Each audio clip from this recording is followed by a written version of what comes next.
Welcome to Darbar plus న్యూస్కు స్వాగతం. ఈనాటి ముఖ్యాంశాలు. నంద్యాల మున్సిపాలిటీ పరిధిలో డెంగ్యూ కేసు నమోదు. అప్రమత్తమైన మున్సిపల్ అధికారులు శానిటేషన్ సిబ్బందిని ప్రత్యేక చర్యలు తీసుకోవాలని ఆదేశించిన కమిషనర్ నిరంజన్ రెడ్డి. ఆలగడ్డ పట్టణంలో ఘనంగా ప్రారంభమైన ఆర్ఆర్ క్రికెట్ లీగ్ ముఖ్య అతిథిగా హాజరైన డాక్టర్ సుబ్రహ్మణ్యం. నంద్యాల మున్సిపల్ పరిధిలోని సలీం నగర్లో పారిశుద్ధ్యంపై చర్యలు తీసుకోవాలని మున్సిపల్ అధికారులను కోరిన సిపిఐ నాయకులు. నంద్యాల జిల్లా కేంద్రంలోని ఓ ప్రైవేట్ కళాశాలలో విధులు నిర్వహిస్తున్నటువంటి లెక్చరర్పై చర్యలు తీసుకోవాలని డిమాండ్ చేసిన సమాజ్వాదీ పార్టీ నేత శివకృష్ణ యాదవ్. గ్రామ పంచాయతీ కార్మికులకు ఉద్యోగ భద్రత కల్పించాలని డిమాండ్ చేసిన సిఐటియు నాయకులు. నంద్యాల మున్సిపల్ అధికారులకు సమస్యలు వెంటాడుతున్నాయి. ఒక సమస్య వెళ్ళిందనుకుంటే మరో సమస్య వచ్చి పడుతుంది. ఇప్పటికిప్పుడు డంప్ యార్డుకు సంబంధించిన వేస్టేజ్ విషయంలో సమస్య కొలిక్కి రాకముందే ఇప్పుడు మరో సమస్య డెంగ్యూ రూపంలో మున్సిపల్ అధికారుల నుండి సాక్షాత్కరించింది. ఇదేవిధంగా నంద్యాల పట్టణంలోని పలు ప్రాంతాల్లో పరిశుభ్ర కార్యక్రమాలు చేపడుతున్న మున్సిపల్ అధికారులకు పట్టణంలోని 34 వార్డులో డెంగ్యూ కేసు బయటపడడం కాస్త ఆందోళన కలిగిస్తుంది. ఇప్పటికే వర్షాకాలం ప్రారంభం కావడంతో మరి అన్ని ప్రాంతాల్లో పరిశుభ్ర చర్యలు చేపట్టారు అధికారులు. అయినప్పటికీ నంద్యాల పట్టణంలోని 32వ వార్డు పరిధిలో ఓ డెంగ్యూ కేసు నమోదు కావడం అటు వైద్య ఆరోగ్య శాఖ అధికారులను అటు మున్సిపల్ అధికారులను కాస్త ఆందోళనకు గురి చేస్తుంది. మరి ఈ నేపథ్యంలో నంద్యాల పట్టణంలోని 34వ వార్డులో నమోదైనటువంటి ఈ యొక్క డెంగ్యూ కేసు విషయం తెలుసుకున్న మున్సిపల్ కమిషనర్ నిరంజన్ రెడ్డి పట్టణంలోని పలు ప్రాంతాల్లో విస్తృతంగా పర్యటించారు. ఎక్కడ మురికి నీరు నిల్వలేకుండా, వర్షపు నీరు నిల్వలేకుండా తగిన చర్యలు తీసుకోవాలని, అలాగే దోమల నివారణకు సైతం ప్రత్యేక చర్యలు చేపట్టాలని మున్సిపల్ సిబ్బందిని అలాగే వైద్య ఆరోగ్య శాఖ అధికారులను ఆదేశించారు మున్సిపల్ కమిషనర్. ఇప్పటికే పట్టణంలోని పలు ప్రాంతాల్లో విస్తృతంగా పర్యటించి ఎక్కడ కూడా నీరు నిల్వలేకుండా చర్యలు తీసుకుంటామని, అలాగే ప్రజలకు కూడా దోమల నివారణకు సంబంధించినటువంటి ప్రత్యేక చర్యల్లో మున్సిపల్ సిబ్బందికి సహకరించాలని కోరారు మున్సిపల్ కమిషనర్. మరి రానున్న రోజుల్లో మరిన్ని కేసులు నమోదు కాకముందే మొదటి కేసుగా భావించి దీన్ని చివరి కేసుగా భావించి ప్రత్యేక నివారణ చర్యలు చేపడుతున్నామని స్పష్టం చేశారు మున్సిపల్ కమిషనర్. క్షేత్రస్థాయికి వెళ్ళి సిబ్బందికి సూచనలు ఇచ్చారు మున్సిపల్ కమిషనర్ నిరంజన్ రెడ్డి.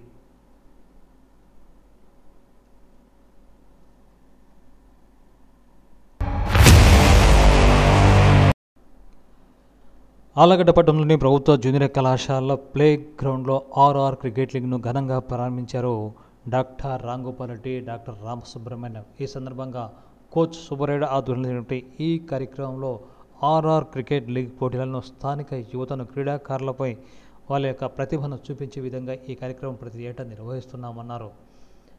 దివంగత సోముల రమణారెడ్డి జ్ఞాపకార్థం నిర్వహిస్తున్న ఈ పోటీలో సీనియర్ క్రీడాకారులు రామకృష్ణ, లక్ష్మణ్ తదితరులు ఈ కార్యక్రమంలో పాల్గొన్నారు. అనంతరం జరిగిన కార్యక్రమంలో RR academy Mareddy Srinivasa Reddy, SVN Hariprasad, doctor Sujatha Reddy, Vamsidhar Reddy, Vinod తదితరులు ఈ కార్యక్రమంలో పాల్గొన్నారు. ఈ సందర్భంగా డాక్టర్ రాంగోపాల్ రెడ్డి, డాక్టర్ సుబ్రహ్మణ్యం మాట్లాడుతూ ఆలగడ్డలో క్రికెట్ అంటే సోముల రమణారెడ్డి అంటే క్రికెట్ అనే పేరు గత 60 సంవత్సరాల నుంచి కొనసాగుతున్నారు. అయితే రమణారెడ్డి ప్రస్తుతం మన మధ్య లేకపోయినప్పటికీ ఆయన జ్ఞాపకార్థం ప్రతి ఏటా ఆర్ఆర్ క్రికెట్ టాలెంట్ పేరుతో నిర్వహించడం చాలా హర్షించదగ్గమన్నారు.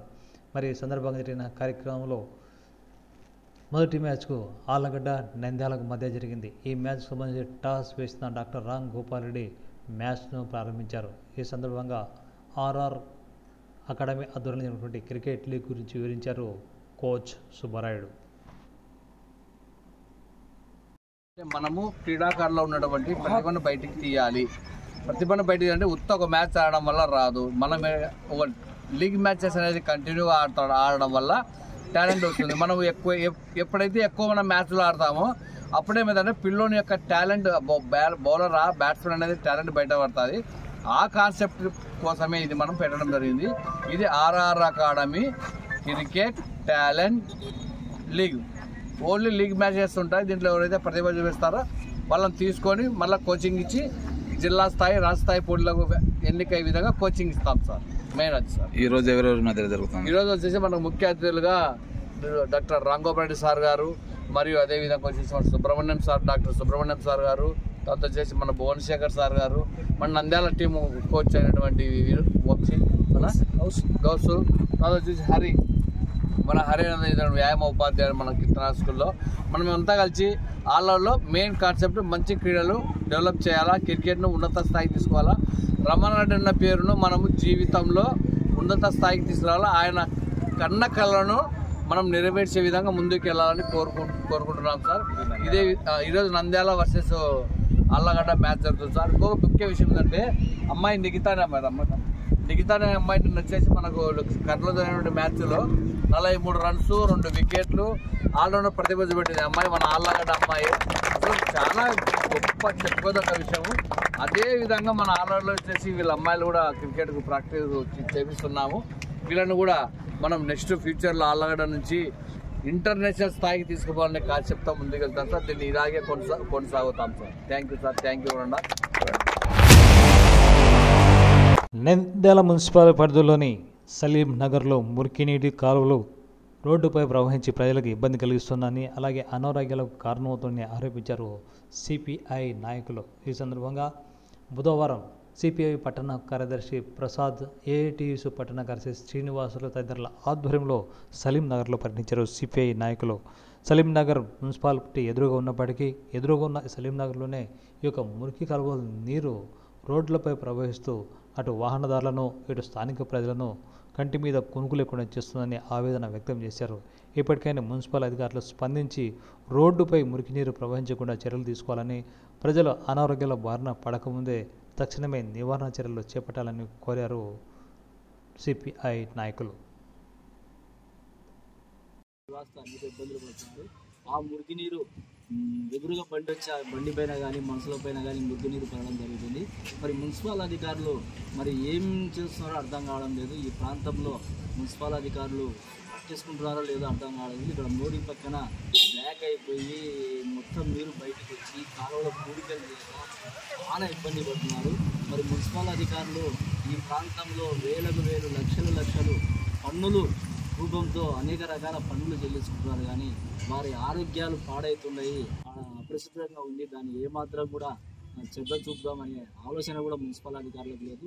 ఏది ఏమైనా కూడా భారత కమ్యూనిస్ట్ పార్టీ సిపిఐ పట్టణ సమితి ఆధ్వర్యంలో మరి ఈ సమస్యను వెంటనే పరిష్కరించకపోతే పెద్ద ఎత్తున ఈ ప్రాంత వాసులను తీసుకొని మున్సిపల్ ఆఫీస్ దగ్గర ఆందోళన నిర్వహిస్తామని సందర్భంగా మున్సిపల్ అధికారులను హెచ్చరిస్తున్నారు.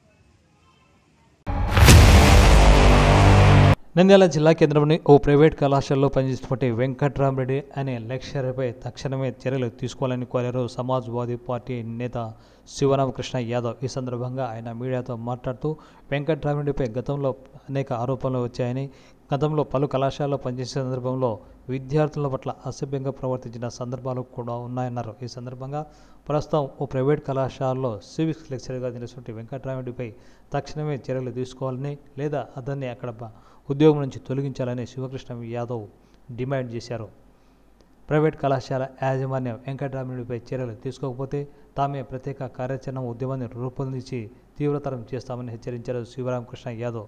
గతంలో అనేక సార్లు అతనిపై ఫిర్యాదులు వచ్చినప్పటికీ ప్రైవేట్ యాజమాన్యాలు కలిసికట్టుగా ఆ సమస్యను బయటికి రాకుండా జాగ్రత్తలు పడ్డాయని, కానీ ప్రస్తుతం వెంకట్రామరెడ్డి ప్రవర్తన సంబంధించిన విషయంలో ముఖ్యంగా విద్యార్థులు చాలా ఇబ్బంది పడుతున్నారని, ప్రస్తుతం ఓ ప్రైవేట్ కళాశాల విధులు నిర్వహిస్తున్నటువంటి వెంకట్రామరెడ్డిని తక్షణమే విధుల నుంచి తొలగించాలని డిమాండ్ చేశారు సమాజ్వాదీ పార్టీ నాయకులు శివకృష్ణ యాదవ్.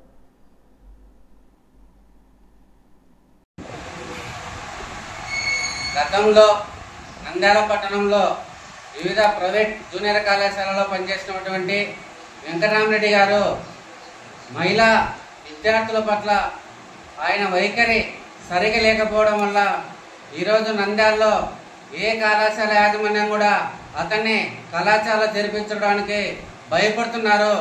ఇప్పుడు కళాశాల యాజమాన్యం అతన్ని చేర్చుకోవడం వలన అక్కడ ఉన్న ఆ కళాశాల కరస్పాండెంట్ గారు కూడా ఎందుకు అన్ని కళాశాలలు భయపడుతుంటే ఈరోజు వాళ్ళు ప్రత్యక్షంగా అతన్ని కళాశాలకు పిలిపించుకొని పాఠాలు చెప్పిస్తున్నారు. దీన్ని పూర్తిగా వ్యతిరేకిస్తున్నాం. కానీ ఇతన్ని వెంటనే కళాశాల నుండి తొలగించకపోతే జిల్లా అధికారులను జిల్లా కలెక్టర్ గారికి, జిల్లా ఎస్పీ గారికి, అదేవిధంగా రాష్ట్ర స్థాయి ఇంటర్మీడియట్ బోర్డు కార్యదర్శి గారు కూడా కలిసి జూనియర్ కళాశాల పైన వెంకటరామరెడ్డి గారి పైన చర్యలు తీసుకోవాలని, ఒకవేళ అధికారులు చర్యలు తీసుకోకపోతే ప్రత్యక్షంగా ఉద్యమానికి శ్రీకారం చుడతామని హెచ్చరిస్తున్నాం.